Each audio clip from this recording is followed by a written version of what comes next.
फादर कितें चल्लां आमच्या गोंयान, गोवा में क्या चल रहा है अशें एका तरणाट्यान ह्या दिसांनी म्हाका म्हणलें आनी फकाणां करून हांवें म्हणलें फॉग चल रहा है.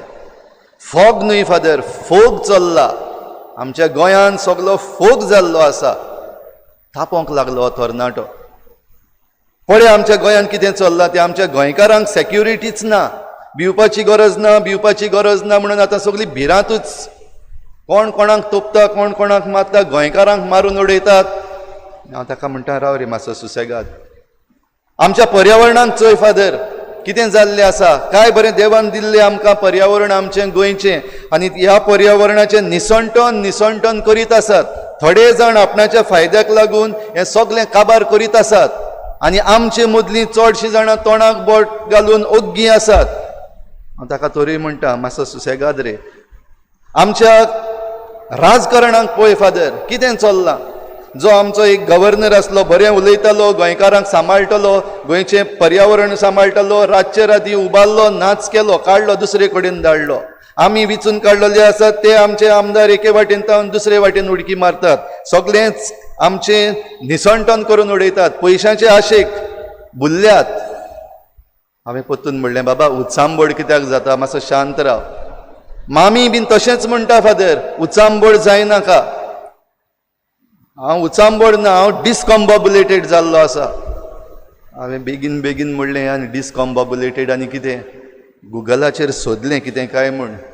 डिस्कॉम्बॉबुलेटेड म्हणल्यार कन्फ्युज्ड अँड डिस्कन्सर्टेड हो मिनींग म्हाका मेळ्ळो. मातसो लागीं पडटा उचांबडाय म्हणटा तेका, पूण ही उचांबडाय कन्फ्यूज जाल्ली उचांबडाय. आनी मामी म्हणटा फादर हें एक दीस सगळें सारकें जातलें, मातशें शांत राव, सगळें जाग्यार पडटलें.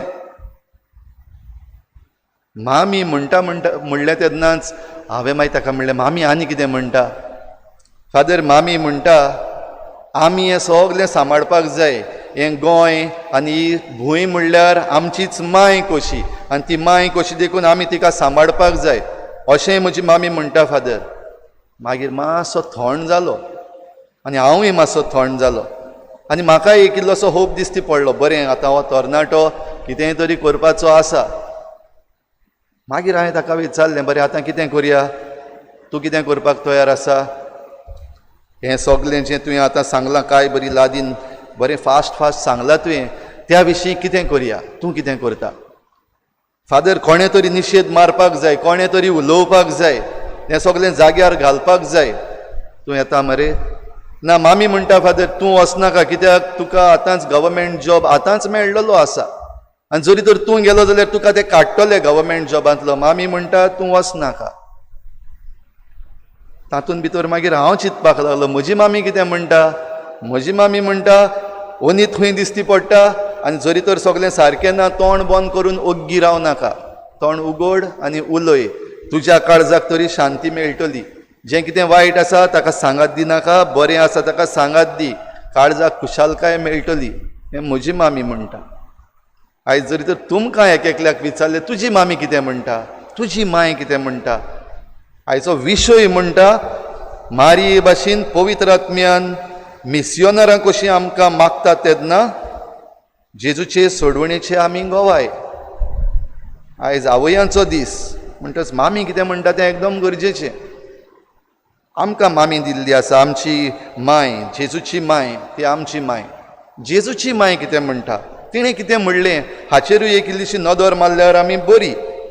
त्या पयलीं आयज आंकवार मरेच्या जल्माची परब आमी मनयता आसतना पवित्र पुस्तक आमकां आंकवार मरेच्या जल्माची खबर कांयच सांगना, पूण प्रोतो इव्हेंजेलियम म्हणून आसा, ताचेर इल्लेशें कितें मेळटा. तातूंत मारयेचो बापूय आनी आवय जाणटे पिरायेचेर पावल्लीं, आना आनी जोकी. आनी जोकी खंय जेन्ना आपली भेट करतालो देवाक तेन्ना ताका एक संदेश कसो मेळ्ळो, भुरगें जावपाचें आसा. आनी तो काडलो आपल्या घरा गेलो आनी आपले पत्नी बराबर रावलो. आनी 9 म्हयन्यांनी खंय आंकवार मारिया म्हणजे हें सुपुल्लें मारिया जल्माक आयलें. जरी तर मारिया जल्माक आयल्या जाल्यार आपणाचीच पासत न्हय, पूण एक खेरीत हेतू देवाचो तातूंत आसा, खेरीत येवजण देवाची आसा. आनी ही येवजण आयच्या पयल्या वाचपान आमी आयकता मिकेस प्रवाद्याच्या पुस्तकान देव आपलो सोडवंडार धाडपाचो आसा. आनी ह्या सोडवंडाराक जोल्म दिवचे पासत ही आंकवार चली देव विचून काडटा. ही आंकवार चली जी देव विचून काडटा तो जेजू जल्मचो आसा त्या वेळार न्हय, पूण आदी फुडेंच तिका विचून काडटा. आमकां पवित्र पुस्तकाचे शिकणार म्हणटात ते भाशेन 16 वर्सां आदीं जेजू जल्मच्या आदीं सायबिणीचो जल्म जालो, म्हणजे मारयेचो जल्म जालो. आनी तिका जल्माक हाडपाक देवाचें मुखेल हेतू, देवाचो मुखेल हेतू म्हणल्यार ह्या सोडवंडाराक आमच्या ह्या संवसारांत हाडूंक. तर ती देवाच्या उतराक जेन्ना वय म्हणटा तेन्ना आमकां सोडवंडार मेळटा. तर सोडवंडार जो आमचे पासत येवपाचो आसा, इमानुएल म्हणजे आमचे मदें देव, आमकां ह्या सगळ्या उत्सांबोळायांतली, आमकां ह्या सगळ्या कन्फ्युजनांतली वा डिजओरिएंटेशनांतली निवारपाक जो येवपाचो आसा सोडवंडार, तो जेजू आमचे पासत येवंक आंकवार मारिया जल्माक आयली. कितें म्हणलें तिणें? मारिया कितें म्हणटा? जेन्ना तिका पयलींच देवदूतान संदेश दिलो की तूं देवाच्या पुताची आवय जावची आसा, तिणें म्हणलें पयलो आपलो डावट सांगलो ह्या आंज बडव्याक, कशें जावं येता हें? म्हाका दादल्या लागीं कसलोच संबंद ना, हें कशें जावं येता? आनी आंज बडव्यान गाब्रियलान जेन्ना ही खबर देवाची मोहिमेची तिका कळयली, पवित्र आत्म्या वरवीं तूं मागतली, ओ पवित्र आत्म्या वरवीं तूं गर्भेस जातली. म्हणटच पवित्र आत्म्याचे मागणेन एक आवय जावंक, सोडवंडाराची आवय जावंक तुका मिसांव आसा. आनी हें जेन्ना तिका कळ्ळें तेन्ना रोखडोच जबाब तिचो आयलो. तिणें म्हणलें, ही आसा हांव सर्वेस्पराची चाकून, जावं म्हजें सवें तुज्या उतरा प्रमाणें. ह्या मुखार मारयेन आनीक जायतीं उतरां म्हणल्यान. ती वाडटा आसतना आमकां खबर ना तिच्या जिवितान कितें घडलां, कशे भाशेन घडलां, पूण आमच्यान समजूंक जाता जें देवाक तिणें हय म्हणलां तें भुरगीं आसतना तावन तिच्या जिवितांत आयलां. जल्माक थावन ती वाडो पर्यंत 16 वर्साची जाव पर्यंत जेन्ना हो आंज बडवो तिचे शी आयलोलो, थंय पाव पासून मागण्यांची आसतली ती. मागण्याचें जिवीत, खालतिकायेचें जिवीत, दुसऱ्यांचे सेवे चाकरेचें जिवीत. कित्याक भुरगेपणार तावन जरी तरी सेवा चाकरी नासली जाल्यार हें मिसांव जेन्ना एलिझाबेथ तिची मावशी भयण गर्भेस जाली तेन्ना तिची सेवा करूंक ती वचूंक पावची नासली. पूण तिणें म्हणलें, ही आसा हांव सर्वेस्पराची चाकून, आनी गेली. जेन्ना जेजू आपलें मिसांव सुरू करता तेन्ना जेजूच्या मिसांवान ती पयली. आनी तिणें कितें म्हणलें पुताक? पुता तांचो सोरो सोंपला. आनी मागीर रोखडेंच त्या जे चाकर आसले तांकां म्हणलें, तो सांगीत तितलेंय करात. म्हणटच ही मारिया जी जल्माक आयलोली, हो सोडवंडार आमकां दिवंक, ती हो आपलो पूत जेजू सोडवंडार इमानुएल आमचे मदें देव तो काडून ह्या परजेक दिता. तो सांगीत तितलेंय करात. आनी तेन्ना जेजून आपली पयली मिलाग्र केल्ली. त्याहून पयलीं जेन्ना जेजू सांडलोलो तेन्नाय आंकवार मारयेन कितें तरी म्हणलें. कितें म्हणलें तिणें? पुता तुवें आमकां अशें कित्याक म्हण केलें? जेन्ना जेजू सांडलोलो, फाटीं रावलोलो, कित्याक म्हण तुवें आमकां अशें केलें? प्रश्न केलो. जेन्ना कितें चुकीचेंशें दिसलें, आंकवार मारयेन आपल्या पुताक, जो देवाचो पूत म्हण ती जाणा, ताकाय प्रश्न केलो, कित्याक तुवें आमकां अशें केलें? तुजो बापूय आनी हांव दोगूय जाणां तुका सोदूंक भोंवताले हांव, खोती उस्के काडून. म्हणटच आंकवार मारिया आमचे भाशेन खोती उस्के काडपाची वस्तरी, आमचे सारकी मनीस. जेन्ना तिकाय उत्सांबोळाय कशी जाता, तिकाय थोड्यो वस्तू समजना तेन्ना ती प्रश्नाक पडटा. आनी प्रश्नाक पडली तेन्ना तिणें प्रश्न केलो. तर आमी आमच्या जिवितान भावा भयणीनो जरी तर पवित्र आत्म्यान मागलोली जाल्यार हे प्रश्न आमच्याय मनान येवपाक शकता. आनी प्रश्न येता तेन्ना आंकवार मारी भाशेन आमी उक्त्या मनान ते विचारूंक जाता. भावा भयणीनो, जेजू खुर्सार मरता आसतना पासून आंकवार मारिया त्या खुर्साची आसली. आनी हो सोडवंडार जो देवान आमकां दिला तो सगल्यांक दिवचे पासत ती त्या खुर्सा मुळा रावली. आनी तेन्ना जेजून म्हणलें, अस्तोरे हो तुजो पूत, ही तुजी आवय. ही आपली आवय जेजून आमची आवय करून दिली.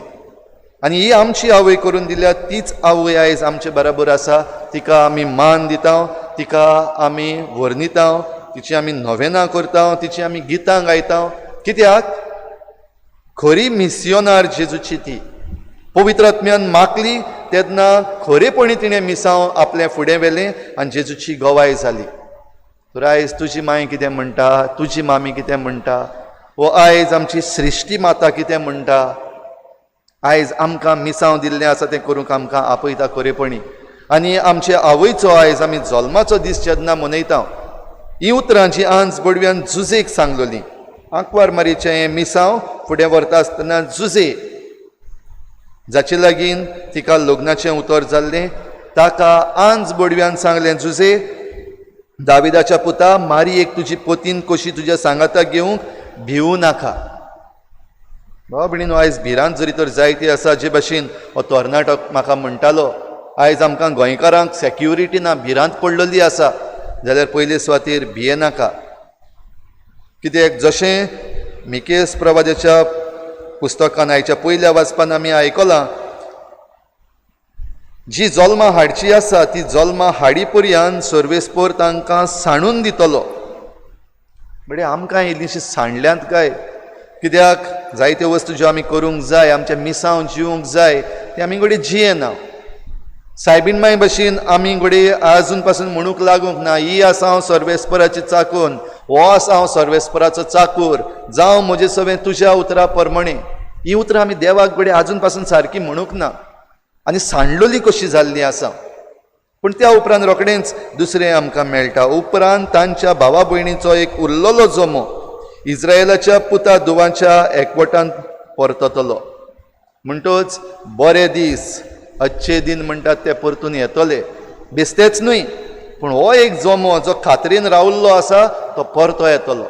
म्हणटच आयज आमचेय मदें घडये थोडे जाण सांडलेले आसात, डिस्कॉम्बबुलेटेड म्हणलेले ते जाल्ले आसात, कन्फ्युज्ड जाल्ले आसात, उचांबड जाल्ले आसात. तेच बरोबर थोडे जाण बसून चिंतपाक लागल्यात, कितें करपाचें, आमची ही सृश्टी राखपाक, आमचें गोंय राखपाक, आमचो देश राखपाक, हो संवसार राखपाक आमी कितें करपाक जाय, हें करूंक लागल्यात आख्खो संवसारभर. जाल्यार तांणी जें कितें चिंतलां, ते ज्यो मांडण्यो काडटात त्यो आमी पवित्र आत्म्यान मागलोल्या भशेन त्यो आमच्या जिवितान गोवाय कशी जिवंक लागतल्या, तेन्ना सोडवण आमकां सारकी दिसती पडटली.